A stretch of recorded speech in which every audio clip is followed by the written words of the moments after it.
میں بہت شکر گزار ہوں آپ سب کا، اتنے ادیب، ہمارے ریٹائرڈ ججز، لائرز اور مظہر بھائی سے محبت کرنے والے۔ اصل میں مظہر بھائی کا بہت پرانا رشتہ ہے آرٹس کونسل آف پاکستان سے، جیسے انور منصور خان صاحب کا ایک پرانا رشتہ ہے۔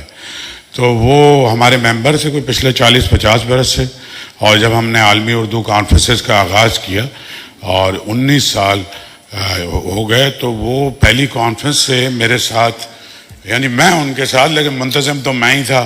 تو ہندوستان کے سارے بڑے ادیب بھی جو اب اس دنیا میں نہیں رہے، گوپی چند نارنگ، شمس رحمان فاروقی، شمی منفی صاحب، یا ہمارے بہت سبوگیان چندانی، افتخار عارف صاحب، ایک ہی پریزیڈیم پہ سارے بیٹھے ہوئے ہوتے تھے، عمر جلیل اور گوپی چند نارنگ اور یہ سارے لوگ۔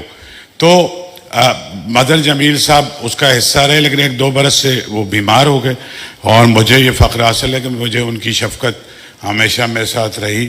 ان کے بیٹوں سے بھی میرا اسی طرح کا ایک تعلق رہا۔ بس یہ تھا کہ اب کچھ عرصے سے چونکہ ان کی طبیعت ٹھیک نہیں تھی، ادروائز وہ آرٹس کونسل اس ادارے کے ساتھ ایک بہت ہی فعال کردار ان کا رہا ہے۔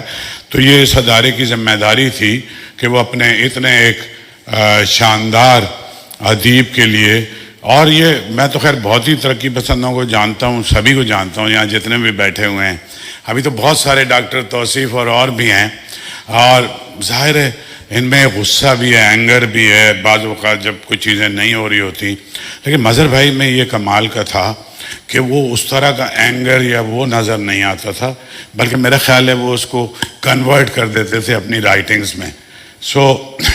آپ سب کے آنے سے مظہر بھائی کا پروگرام بہت شاندار ہو گیا۔ ان کے دوست، ان کی فیملی اور ان کے ساتھیوں نے اور ان کے جونیئرز نے ان کو یاد کیا، اور آپ کے آنے سے اس ادارے کا وقار بلند ہوا۔ آپ سب کا بہت بہت شکریہ۔